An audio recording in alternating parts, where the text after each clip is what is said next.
Good morning all of you.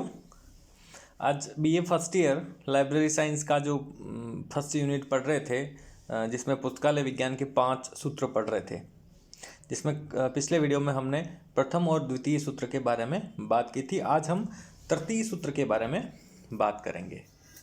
पुस्तकालय विज्ञान का तृतीय सूत्र, प्रत्येक ग्रंथ को उसका उपयुक्त पाठक प्राप्त हो, यानी book every book it's reader. जो हमने प्रथम सूत्र पढ़ा था उसमें ग्रंथ के उपयोग पर बल दिया गया था। जो द्वितीय सूत्र पढ़ा था उसमें पाठक के ऊपर बल दिया गया था कि पाठक को पुस्तक प्राप्त हो। और तीसरा सूत्र है जिसमें पुस्तक के ऊपर बल दिया गया है कि प्रत्येक पुस्तक का उपयोग हो, उसको उस पुस्तक का पाठक प्राप्त हो। पुस्तकें सभी अपने आप में महत्वपूर्ण होती है। तो जिस प्रकार से पुस्तकालय में हम पुस्तकों का संग्रहण करते हैं, संग्रह विकास करते हैं, तो वो पाठकों की आवश्यकता के अनुरूप करते हैं। तो हमें पाठकों की आवश्यकताओं को सर्वोपरि रखकर पुस्तकालय का संग्रहण करना चाहिए, ताकि पुस्तकालय में प्रत्येक पुस्तक का उपयोग हो। किसी भी पुस्तक का भविष्य उसके पाठक के ऊपर निर्भर करता है, अदरवाइज वो पुस्तक एक वजन के समान होती है। तो प्रत्येक पुस्तक को उसका पाठक प्राप्त हो। तो इस कंडीशन को प्राप्त करने के लिए हमें बहुत सारी बातें हैं जो ध्यान रखनी पड़ती है, जिससे वो कि सूत्र जो अपना प्रत्येक पुस्तक को उसका पाठक प्राप्त हो संतुष्ट होता है। अब इसके कुछ बिंदु हैं, इन बिंदु को हम उनके ऊपर बात करेंगे। तो सबसे पहला बिंदु है इसमें ग्रंथ चयन, बुक सिलेक्शन। हम अपने पुस्तकालय का संग्रह विकास करते हैं। पुस्तकालय में जो प्रलेख है, जो डॉक्यूमेंट्स हैं, पुस्तकें और जितने भी प्रकार के जो मोनोग्राफ्स, फोटोग्राफ्स, फिल्म्स, ग्लोब या कुछ भी हम जो पुस्तकालय में संग्रहित कर रहे हैं, वह जो हम उनका चयन करते हैं, तब हमें उनके पाठकों की आवश्यकताओं को ध्यान में रखकर उनका चयन करना चाहिए, ताकि हमारा जो तृतीय सूत्र है वह संतुष्ट हो सके। उन ग्रंथों को चुनकर जिनका उपयोग होने की ज़्यादा संभावना है, उन ग्रंथों को पुस्तकालय में लाना चाहिए। पाठकों की रुचि और उनकी आवश्यकता पर आधारित ग्रंथ होने चाहिए। समस्त जो ग्रंथ होते हैं उनके पाठक हमें मिल जाने चाहिए, यानी पुस्तकालय में एक भी ग्रंथ ऐसा नहीं हो जिसका कि उपयोग ना हो। ये व्यवस्था हमें बुक चयन में या ग्रंथों के चयन में करनी चाहिए। दूसरा है अनुवर्गिक विन्यासन, यानी क्लासिफाइड अरेंजमेंट। यदि ग्रंथों का विन्यासन ग्रंथों के पारंपरिक संबंध के आधार पर किया जाए तो अधिकांश ग्रंथों को पाठक मिलने की प्रबल संभावना होती है। हम जो ग्रंथों का संग्रह करते हैं तो एक व्यवस्था होती है पुस्तकालय वर्गीकरण, उसके व्यवस्था के आधार पर ही हमें करना चाहिए, ताकि विषय के आधार पर जो प्रलेख हो उनका वर्गीकरण हो, क्लासिफिकेशन हो, और एक ही विषय के जो प्रलेख हैं वो एक ही स्थान पर या फिर एक ही प्रकार कि जो संबंध रखने वाले जो ग्रंथ हैं वो एक ही स्थान पर उपलब्ध हो, ताकि ज़्यादा से ज़्यादा पाठक उन ग्रंथों को देखे। एक ग्रंथ को देखने जाए तो उसके संबंध में उसको अधिकाधिक ग्रंथ प्राप्त हो। तो प्रत्येक पाठक को प्रत्येक ग्रंथ को उसका पाठक मिलने की संभावना प्रबल हो जाती है। तीसरा जो पॉइंट है वह है ग्रंथों तक पहुंच और अबाध प्रवेश प्रणाली, ओपन एक्सेस सिस्टम या ग्रंथों तक पहुंच। हम ये अबाध प्रवेश प्रणाली हमारे सभी सूत्रों में होती है, वो सभी सूत्रों को संतुष्ट करती है। मुख्य रूप से प्रथम जो 3 सूत्र हैं उन 4 सूत्रों को संतुष्ट करती है। पुस्तकालय विज्ञान के जो 5 सूत्र हैं उनमें 4 सूत्र को अबाध प्रवेश प्रणाली संतुष्ट करती है। तो प्रत्येक ग्रंथ तक पहुंचने के लिए पाठक को अनुमति होनी चाहिए। प्रत्येक ग्रंथ इस प्रकार से व्यवस्थित हो कि पाठक वहां तक पहुंच सके, तब ग्रंथ की महत्व बढ़ जाता है, ग्रंथ का महत्व बढ़ जाता है और वो जब पाठक जब निदानी के पास जाएगा, उस ग्रंथ के पास जाएगा, तो उस प्रकार के अनेक ग्रंथों को मिलने की वहाँ पर संभावना बढ़ जाती है, तो ग्रंथों के उपयोग की संभावना भी बढ़ जाती है। तो एक अबाध प्रवेश प्रणाली या ओपन एक्सेस सिस्टम होना चाहिए, यानी खुली प्रणाली होनी चाहिए कि कोई भी पाठक प्रत्येक ग्रंथ तक पहुँच पाए। ग्रंथ की जो उपयोगिता उस पाठक के उसके पास में पहुँचने पर, उसको देखने पर ही बढ़ती है। तीसरा है सूची, कैटलॉग। सूची पुस्तकालय, किसी भी पुस्तकालय का एक दर्पण होती है। पुस्तकालय के अंदर जो प्रलेख होते हैं उनको विभिन्न एंगल से, विभिन्न तरीकों से ढूंढने की एक प्रक्रिया होती है, जिसमें चाहे किसी पुस्तक का लेखक हो, उसका टाइटल हो, उसका राइटर जो एडिटर है, ट्रांसलेटर हो, उसकी ग्रंथमाला हो, उसका कोई एडिशन हो स्पेशल, कोई विषय से संबंधित हो, तो विभिन्न प्रकार की जो एंट्रियां होती है, सूचीकरण होता, सूचियां बनती है। उन सूचियों के आधार पर ग्रंथों को पुस्तकालय में ढूंढा जाता है। तो सबसे महत्वपूर्ण बात इसमें यह होती है कि उस ग्रंथ को किसी भी एंगल से हम ढूंढ पाएँ। वो चाहे वो हमें टाइटल उसका याद है, या फिर उसका लेखक का नाम याद है, उसका एडिटर याद है, या उसका ट्रांसलेटर याद है, या फिर उसके कोई वॉल्यूम के बारे में पता है, या उसका कोई पब्लिकेशन ईयर के बारे में पता है, किसी भी एंगल से, ग्रंथमाला हो, किसी भी एंगल से हम उस ग्रंथ को ढूंढ पाएँ, ताकि उस ग्रंथ का महत्व बढ़ जाए। तो यह भी तृतीय सूत्र को संतुष्ट करने में सहायक सिद्ध होता है। जो क्रॉस रेफरेंस एंट्रीज यानी अंतर विषयी जो प्रविष्टियाँ होती है या ग्रंथमाला प्रविष्टियाँ होती है, उनको विशेष रूप से तृतीय सूत्र की जो मांग है उसको पूरा करती है। अक्सर ऐसा होता है कि स्वतः ग्रंथ के बजाय सूची में उसका विवरण पाठकों को अधिक आकर्षित करता है। तो एनालिटिकल एंट्रीज यानी जो वैश्लेषिक प्रविष्टियाँ होती है के द्वारा भी संगत पुस्तकों को पाठक मिलने की संभावना बढ़ जाती है। तो जो तृतीय सूत्र है उसमें सूचीकरण का भी एक महत्वपूर्ण योगदान होता है। नेक्स्ट है संदर्भ सेवा यानी रेफरेंस सर्विस। पाठक अपने आप में जो पुस्तकें होती है वो अपने आप में कुछ भी नहीं होती है। पुस्तकें स्वयं अपने बारे में नहीं बताती है। उनको बताने के लिए जो संदर्भ की ज़रूरत होती है, उनको बताने के लिए ऐसी उनकी वकालत करें, इस प्रकार से पुस्तकालय में व्यवस्था हो, जिससे कि हम संदर्भ सेवा कहते हैं। यानी मांग किए जाने पर सूचना को उपलब्ध करवाना, यानी ग्रंथ के बारे में इंफॉर्मेशन देना। कभी कभी मांग के अलावा भी जो ग्रंथालय होता है, जो संदर्भ पुस्तकालय अध्यक्ष होता है, वह उन पुस्तकों के बारे में सूचनाएं देता है जो नवीनतम होती है या जो मांग की जाती है उनके संदर्भित होती है, उनके संबंधित होती है। ऐसी स्थिति में ग्रंथों तक पाठकों की उपस्थिति बढ़ जाती है और ग्रंथों का जो उपयोग है वह बढ़ जाता है। तो यह भी तृतीय सूत्र को संतुष्ट करता है। इसके अलावा लोकप्रिय विभाग, पॉपुलर डिपार्टमेंट।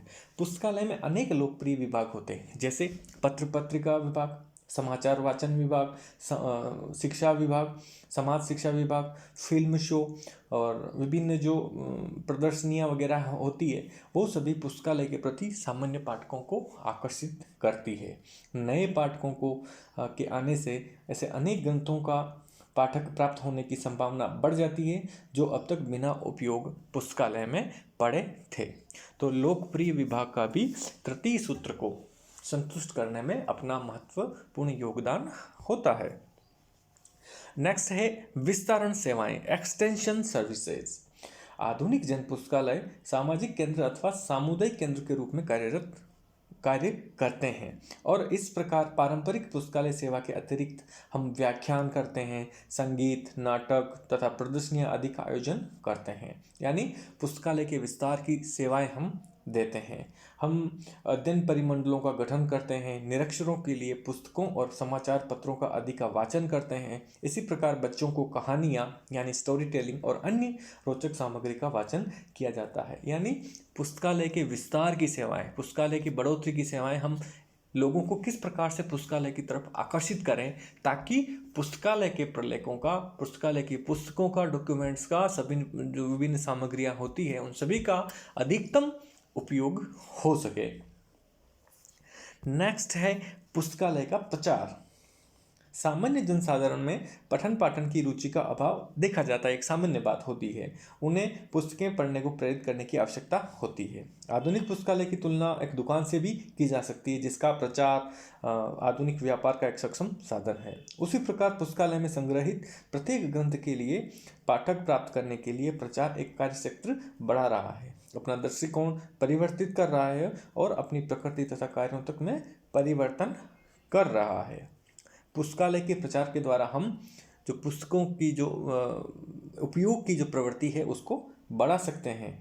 हम लोगों को जागरूक करें और एक व्यापार के रूप में हमें देखना चाहिए कि हमारा जो उद्देश्य है वो सर्वाधिक अधिक से अधिकतम ग्रंथों का उपयोग हो। इस बात को ध्यान में रखते हुए हमें पुस्तकालय का प्रचार प्रसार करना चाहिए, जो कि तृतीय सूत्र को संतुष्ट करता है। अब ये प्रचार सामान्य प्रकार से भी हो सकता है और व्यक्तिगत प्रचार भी हो सकता है। सामान्य जो प्रचार होता है वह पुस्तकालय की जो ग्रंथ होते हैं उनकी उपयोगिता को विज्ञापित किया जाता है। हम विभिन्न विज्ञापनों के माध्यम से भी पुस्तकालय के बारे में प्रचार प्रसार कर सकते हैं, प्रदर्शनियाँ लगा के कर सकते हैं और विभिन्न तरीकों के माध्यम से बुक मेले लगाकर भी कर सकते हैं। और जो व्यक्तिगत प्रचार होता है जिसमें निरंतरता, विभिन्नता, नवीनता, स्पष्टता तथा प्रभावशीलता आधुनिक प्रचार के प्रमुख सिद्धांत हैं। पुस्तकालय पत्रिका हम पब्लिश करें, कोई पोस्टर्स, कोई जो पर्चे, हैंडबिल्स वगैरह, या प्रदर्शन कक्ष, रेडियो, समाचार पत्र, व्याख्यान और प्रदर्शनियाँ आदि का प्रचार करके हम अपने पुस्तकालय में जो प्रलेख है उनका प्रचार प्रसार कर सकते हैं, जिससे कि हम तृतीय सूत्र से संतुष्ट करें, उस सूत्र को संतुष्ट करें।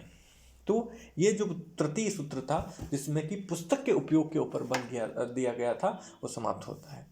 और जो हमने इसके अंदर जो पॉइंट देखे वो पॉइंट उस तृतीय सूत्र को संतुष्ट करते हैं, प्रत्येक पुस्तक को उसका पाठक मिले।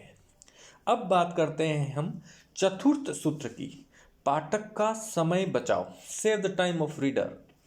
ये सबसे महत्वपूर्ण सूत्र है वर्तमान समय का। वर्तमान जो ट्रेंड्स है, जो वर्तमान कंडीशंस, परिस्थितियां हैं, उन परिस्थितियों में आज के समय में पाठक के पास समय नहीं है। आज पाठक प्रलेख की जगह इन्फॉर्मेशन को बल देता है, क्योंकि उसके पास समय की कमी है। जो भाग दौड़ भरा जीवन है वर्तमान का, और जिस प्रकार से जीवन की कार्यशैली है, जीवन शैली है, रहन सहन की शैली है, पाठक को इन्फॉर्मेशन मतलब कम से कम समय में चाहिए। अगर इन्फॉर्मेशन समय पर पाठक को नहीं मिलेगी तो पाठक उस जो इन्फॉर्मेशन है उसके प्रति उदासीन हो जाएगा, वो कहीं और जगह से उस सूचना को प्राप्त कर लेगा। तो जो चतुर्थ सूत्र है पाठक का समय बचाओ, इसमें समय के ऊपर बल दिया गया है कि पाठक का समय बचाओ। और वर्तमान परिप्रेक्ष्य में देखा जाए, जब इन पांचों सूत्रों का प्रतिपादन हुआ था तब इसको चौथे नंबर पर रखा गया था, लेकिन आज के समय में इस सूत्र को प्रथम स्थान पर रखा जाना चाहिए और प्रथम जगह पर रखा जाता है, क्योंकि सबसे महत्वपूर्ण बात है वह पाठक का समय होती है कि उसको उचित समय पर उचित पुस्तक मिले। तो जो पाठक का समय बचाने वाली बात है, इसमें हम कुछ जो बिंदु हैं उनके ऊपर हम बात करेंगे। सबसे पहला है पुस्तकालय का स्थान निर्धारण। पुस्तकालय, जब हमने प्रथम सूत्र में पुस्तकालय की स्थापना की बात की थी, वो पुस्तकालय ऐसी जगह पर होना चाहिए कि प्रत्येक पाठक वहाँ पर पहुँच पाए। हम किसी शहर में पुस्तकालय स्थापित करते हैं या किसी गांव में करते हैं, अगर उसको कहीं गांव से बाहर कर देते हैं तो लोगों की उदासीनता बढ़ेगी, वहाँ पर लोग कम जाएंगे क्योंकि उनके पास समय की कमी है। ऐसी स्थिति में हम गांव के बीच में पुस्तकालय स्थापित करते हैं या किसी शहर के बीच में पुस्तकालय स्थापित करते हैं या किसी भी शैक्षणिक संस्थान के मध्यस्थ पुस्तकालय स्थापित करते हैं, तो उस पुस्तकालय की उपयोगिता का महत्व बढ़ जाता है। पाठक की पुस्तकालय पर नज़र पड़नी चाहिए। अब किसी संस्थान की बात करें, किसी सार्वजनिक स्थान की बात करें या किसी महाविद्यालय विश्वविद्यालय की बात करें, तो ऐसी जगह पर पुस्तकालय स्थापित होना चाहिए जहां पर कि सभी लोग आते जाते हो, अधिकतम लोगों की संतुष्टि और अधिकतम लोगों का आवागमन हो। तो जो स्थान निर्धारण है ये पाठक के समय बचाने में महत्वपूर्ण रोल अदा करता है। वही दूसरा, अबाध प्रवेश प्रणाली और ग्रंथों तक पहुँच। तो अबाध जो प्रवेश प्रणाली, ओपन एक्सेस सिस्टम होना चाहिए ताकि पाठक पुस्तकालय में सीधे स्टॉक रूम में या निधानी तक पहुंच पाए जहां पर पुस्तकें पड़ी है और अपनी पुस्तक को खुद ढूंढ लें। तो ओपन एक्सेस सिस्टम होना चाहिए। तो ओपन एक्सेस सिस्टम भी पाठक के समय बचाने में अपनी महत्वपूर्ण रोल अदा करता है। ओपन एक्सेस का मतलब यही है कि निदानियाँ जहाँ पर पुस्तकें प्रलेख पड़े हुए हैं वह सभी के लिए ओपन होनी चाहिए, खुली होनी चाहिए, ताकि पाठक किसी बिना डरे वहाँ पर पुस्तक को जाके अध्ययन कर पाए, अपने हिसाब से पुस्तक को देख पाए और उनको अध्ययन के लिए ले पाए, ताकि उनके जो समय है उस समय की बचत हो। यही व्यवस्था करने में हम अगर उनको किसी ताले में रखेंगे या उनको बंद लॉकर में रखेंगे या पाठक को वहाँ तक पहुँचने में कोई परेशानी होती है, कर्मचारी साथ में आता है, तो पाठक का समय खराब होता है, जिससे कि पाठक की उदासीनता उस पुस्तकों के प्रति, अध्ययन के प्रति बढ़ती है। तो ओपन एक्सेस सिस्टम पाठक के समय बचाने में भी अपना महत्वपूर्ण रोल अदा करता है। नेक्स्ट है संदर्शिकाएं, जिसको बोलते हैं गाइड्स, यानी पर्याप्त संदर्शिकाओं की व्यवस्था करके पाठकों की वांछित सुविधा प्रदान करने के साथ साथ उनके समय की भी रक्षा की जा सकती है। यानी जो स्टॉक रूम, जो ग्रंथ भंडार कक्ष होता है, स्टॉक रूम को बोलते हैं जिसे, वहाँ पर संदर्शिकाएं लगानी चाहिए, ताकि पता चल जाए कि इस निधानी में इस प्रकार की पुस्तकें हैं, इस एरिया में इस विषय की पुस्तकें हैं। तो संदर्शिकाएं यानी गाइड्स, वहाँ पर ऐसे एरो और ऐसे निशान या ऐसी बातें लिखी जाए जो कि पाठकों को गाइड करे कि वो पुस्तक वहाँ पर पढ़िए, जिससे कि पाठक का समय बचे। क्योंकि अगर ऐसी स्थिति नहीं होगी, अगर संदर्शिका नहीं होगी, तो पाठक अपनी पुस्तक ढूंढने में ही अपना समय व्यतीत कर देगा। तो पाठक का समय बचाने के लिए गाइड्स की ज़रूरत होती है, संदर्शिकाएँ वहाँ पर लगाने की ज़रूरत होती है, जिससे कि पाठक का समय बचे, और ये चौथे सूत्र को संतुष्ट करता है। नेक्स्ट है निधानी का विन्यासन, सेल्फ अरेंजमेंट। यदि ग्रंथों का विन्यासन परस्पर संबंध के आधार पर किया जाए तो उपयोगकर्ताओं को अधिक सुविधाजनक होता है और उनका समय भी बचता है।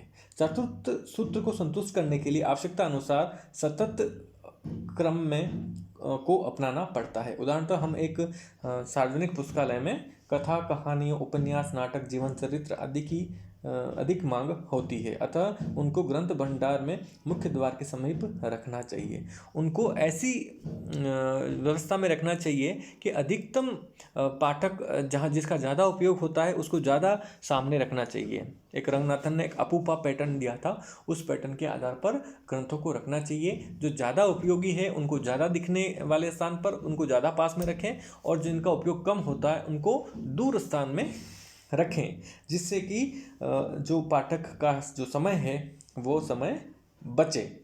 नेक्स्ट है सूचीकरण।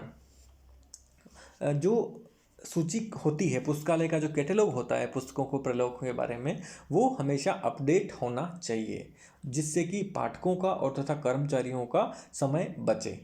तो जो सूचीकरण जो स्कीम पुस्तकालय में अपनाई जाती है, कैटलॉगिंग स्कीम जो अपनाई जाती है, वह अप टू डेट यानी अद्यतन होनी चाहिए, जो कि विभिन्न जो पाठकों के जो अभिगम है, जो अप्रोचेज है, उनको संतुष्ट करने में तथा पाठक का समय बचाने में मदद करती है। नेक्स्ट है केंद्रीय तथा सहकारी वर्गीकरण और सूचीकरण।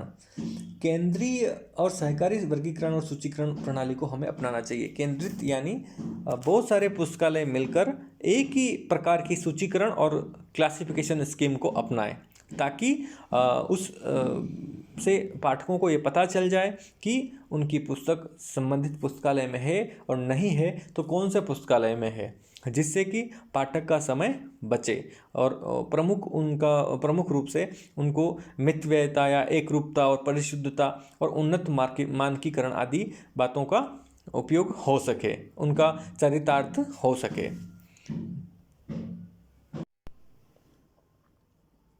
और जो अगला पॉइंट है वह है संदर्भ सेवा, रेफरेंस सर्विस।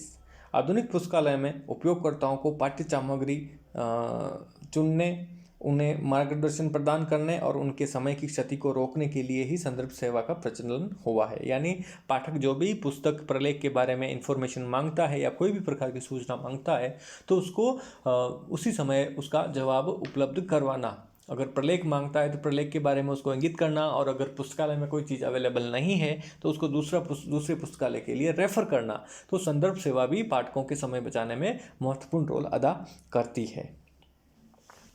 और जो वर्गीकरण और सूचीकरण पद्धतियाँ होती हैं, उनकी जटिलताओं को पाठक नहीं समझ पाता है। ऐसी स्थिति में उनको समझाना कि किस प्रकार से कैटलॉगिंग के द्वारा हम पुस्तक को ढूंढ सकते हैं और किस प्रकार वर्गीकरण के द्वारा हम पुस्तकों को ढूंढ सकते हैं।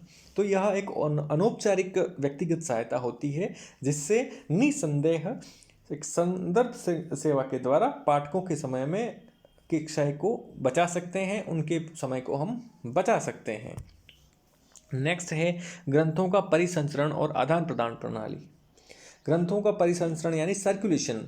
ग्रंथों की परिसंचरण विधि में पाठक और कर्मचारियों का कम से कम समय लगना चाहिए। पहले पुस्तकालयों में ग्रंथ खाता प्रणाली और पंजी प्रणाली आदि का द्वारा आदान प्रदान किया जाता था, लेकिन वर्तमान समय में विभिन्न जो सॉफ्टवेयर के माध्यम से और जो लाइब्रेरी ऑटोमेशन के माध्यम से जल्दी से जल्दी प्रलेखों का आदान प्रदान किया जाता है, यानी बुक इशू करवाना और जमा करवाना, वापस रिटर्न करना, ये सभी प्रक्रियाएं जल्दी होनी चाहिए। ऐसी स्कीम का उपयोग करें, ऐसी विधियों का उपयोग करें कि कम समय में अधिकतम पुस्तकों को इशू कर पाए और उन पुस्तकों को जमा कर पाए, ताकि पाठक के समय में बचत हो, पाठक अपना समय बचा पाए। नेक्स्ट है पुस्तकालय कार्यप्रणाली में पत्रक पद्धति का उपयोग करना।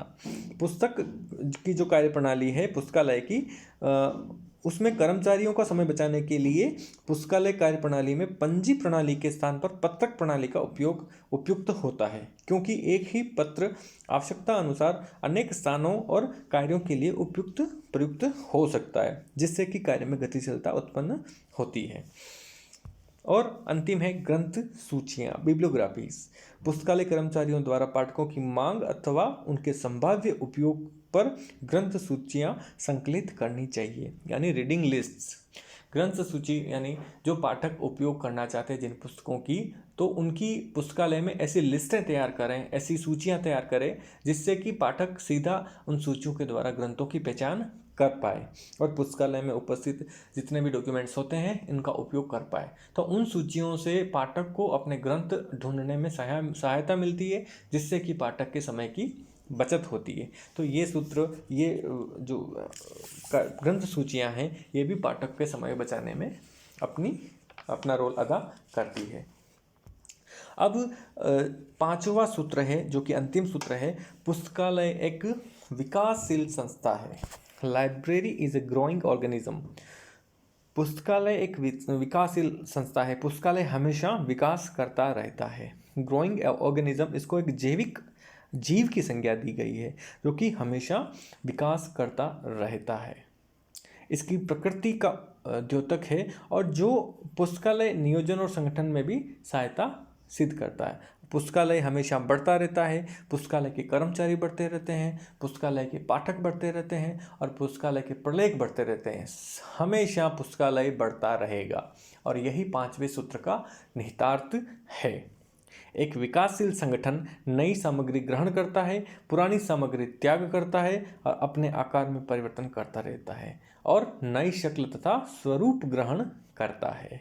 यह एक विकासशील संस्थान की उत्तरजीविता है, सर्वाइवल है। तो जो विकासशील संस्था है, पांचवा जो सूत्र है, लाइब्रेरी इज ग्रोइंग ऑर्गेनिज्म, उसका मतलब यही है कि पुस्तकालय हमेशा विकास करता रहता है। उसके पाठक बढ़ते रहते हैं, उसके कर्मचारी बढ़ते रहते हैं, उसकी पुस्तकें बढ़ती रहती है और जो पुस्तकें खराब हो चुकी है, जो प्रलेख खराब हो चुके हैं, वो पुस्तकालय से आउट होते रहते हैं। नवीन जो प्रणालियां हैं, जो कंप्यूटराइजेशन है, डिजिटल लाइब्रेरी है, इलेक्ट्रॉनिक लाइब्रेरी है या फिर इलेक्ट्रॉनिक फॉर्मेशन या डिजिटाइजेशन का फॉर्मेशन है, वो पुस्तकालय में आता है। जैसे जैसे टेक्नोलॉजी बढ़ रही है, सभी व्यवस्थाएं पुस्तकालय में आती है और जो पुरानी व्यवस्थाएं हैं वो कम होती जाती है। पाठकों की आवश्यकताओं के अनुरूप पुस्तकालय का विकास होता है। अब वृद्धि दो प्रकार से होती है, एक तो होता है बाल विकास और एक होता है वयस्क का विकास। बाल विकास से तात्पर्य उस विकास से है जो स्पष्ट दृष्टिगोचर होता है, जबकि वयस्क विकास दृष्टिगोचर नहीं होता है। हमेशा हमें पता है कि जो बाल विकास, बच्चे का जो विकास होता है वो हमें दिखता है, कि बच्चा बड़ा हो रहा है, अब जैसे जैसे वो उम्र बढ़ती वैसे वैसे बड़ा होता है, लेकिन वयस्क व्यक्ति के विकास को हम नहीं देख सकते हैं, वो एक दृष्टिगोचर नहीं होता है। सभी पुस्तकालय अपनी प्रारंभिक अवस्था में बाल विकास की अवस्था में रहते हैं और कुछ समय पश्चात वह वयस्क विकास अवस्था को प्राप्त हो जाते हैं, परंतु राष्ट्रीय पुस्तकालय सदैव ही बाल विकास अवस्था में रहता है। जो सार्वजनिक पुस्तकालय या कोई से भी पुस्तकालय होते हैं वो शुरुआती समय में एक बाल विकास की तरह रहते हैं, बाल विकास की तरह उनका विकास होता है और एक समय के पश्चात वह प्रौढ़ विकास की तरफ चले जाते हैं, वयस्क विकास की तरफ चले जाते हैं। फिर उनके विकास को हम देख नहीं पाते हैं, लेकिन विकास उनका होता रहता है। लेकिन जो राष्ट्रीय पुस्तकालय है, भारत का जो राष्ट्रीय पुस्तकालय है कोलकाता, वो राष्ट्रीय पुस्तकालय या किसी भी देश के जो राष्ट्रीय पुस्तकालय होते हैं वह हमेशा बाल्य अवस्था में ही होते हैं, क्योंकि वो पूरे देश की संस्कृति का संग्रहण होते हैं, देश के सांस्कृतिक संग्रहण होते हैं, राजनीतिक संग्रहण होते हैं और देश की जो धरोहर होती है उनको संजो कर रखते हैं। उनमें नवीनतम प्रलेख, जितने भी प्रलेख होते हैं पूरे देश भर के, वो प्रलेख उनमें जो विभिन्न अधिनियम होते हैं उन अधिनियम के तहत उन पुस्तकालय को प्राप्त होते, जिससे कि पुस्तकालय का जो विकास होता है वो असीमित होता रहता है, द्विगुणित होता रहता है। इसलिए वह पुस्तकालय जो राष्ट्रीय पुस्तकालय है वह बाल्य अवस्था में होते हैं।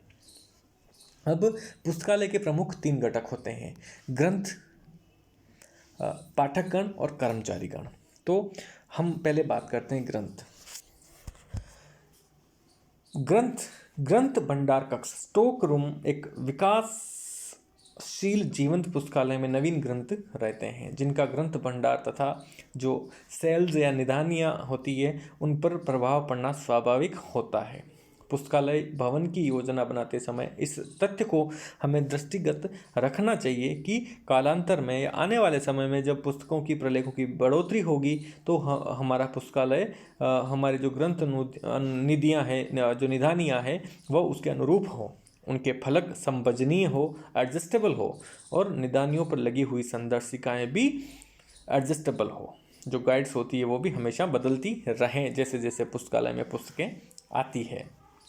सूची तथा सूची कक्ष, जो औसतन एक पुस्तकालय में एक पुस्तक की 6 प्रविष्टियां बनती है। जो कैटलॉगिंग की बात करते हैं तो एक पुस्तक की 6 सूचियां बनती है, तो सूची का विकास भी ग्रंथ भंडार की विकास की अपेक्षा 6 गुना बढ़ता है।